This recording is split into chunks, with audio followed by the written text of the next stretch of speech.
Today we'll be reading The Berenstain Bears Forget Their Manners by Stan and Jan Berenstain.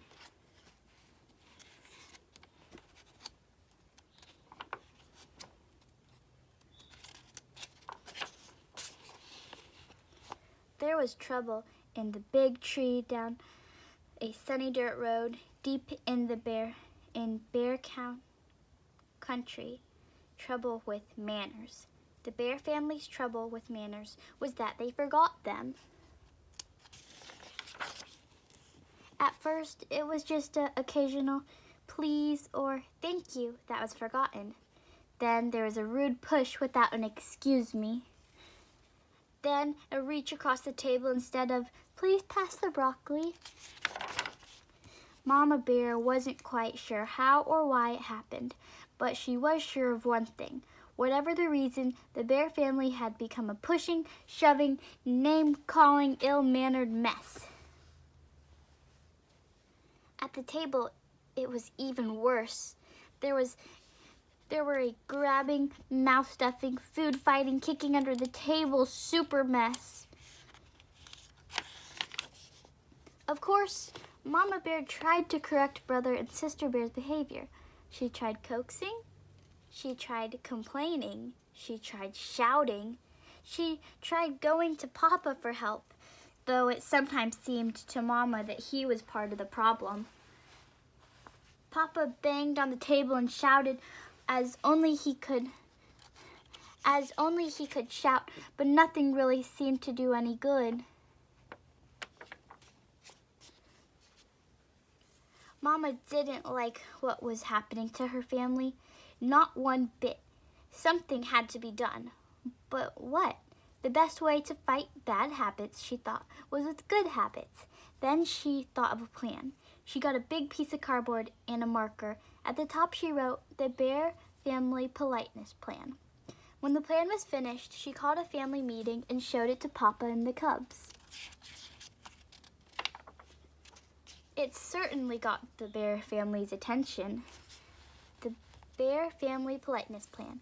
Rudeness, forgetting please or thank you. Penalty, sweep front stairs. Pushing or shoving, beat 2 rugs. Interrupting, dust downstairs. Name calling, clean cellar.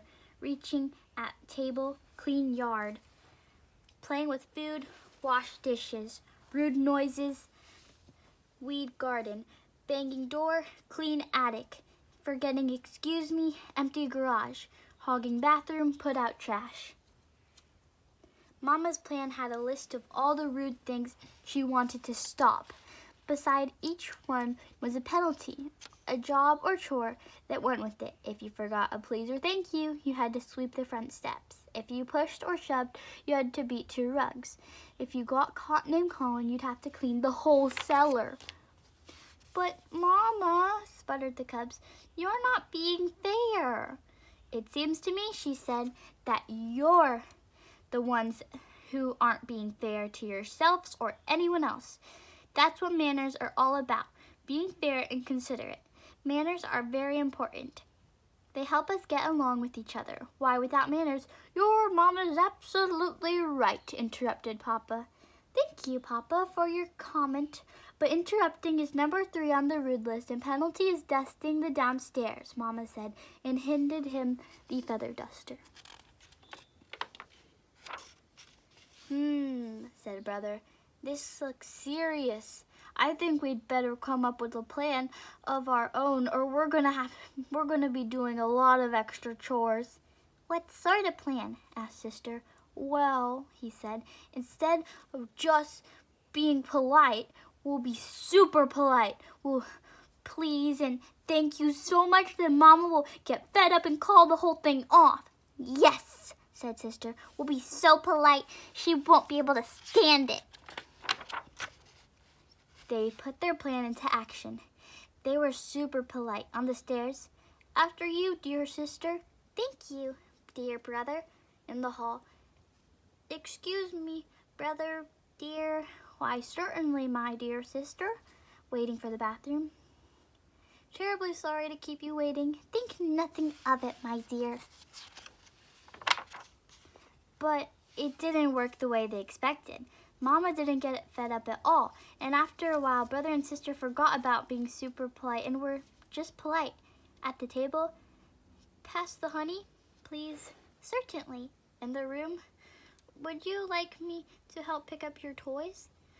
"Thank you very much." "In the yard?" "Oops, sorry, I didn't mean to bump into you." "That's all right, no harm done." And it turned out that Mama had been right. Things did go more smoothly. Once they got into the good manners habit, they didn't even have to think about it. But it wasn't so easy for Papa. He was the one who got fed up. It's a little harder to change habits when you're older, and he had to do quite a few chores for forgetting his manners. "I'm glad to get out of this house, away from the politeness plan," he said as he drove the family along the highway on a trip to the supermarket.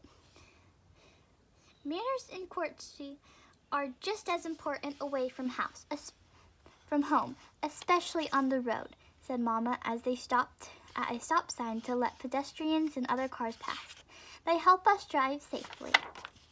"Well," grumbled Papa as they went to the busy supermarket, "I think you can have too much of a good thing. You've got to have common sense along with your manners. Why, if you let everyone go ahead of you in the checkout, you'd be here forever. And sometimes you have to interrupt." "Excuse me, madam," he interrupted a shopper, "but I believe you have a leaking bottle in your cart." The shopper thanked him for his help. "You see," he said, driving home, "there's much more to life than remembering your manners. Besides, manners are all right for cubs and mama bears. Bonk. But we Papa Bears have other things to think about." At the moment, the car in front stopped suddenly, and Papa bumped into it. He was furious. "Why, that pinhead fiddle brain," he snarled. "Name-calling," reminded Sister. The penalty for name-calling was cleaning the whole cellar, so Papa gritted his teeth and remembered his manners. And a good thing, too, because climbing out of the car was the biggest, angriest bear he'd ever seen. But when the angry bear saw how polite Papa was, he remembered his manners, too. He explained that he stopped short because the mama duck and her ducklings had crossed in front of him. Then he and Papa Bear looked at the bumpers and saw no harm had been done. "As I was saying," said Papa as they continued on their way, "it's very important for us to remember our manners at all times. And I want to thank you, Sister, for reminding me to remember mine." "You're very welcome, I'm sure," said Sister Bear politely. The end.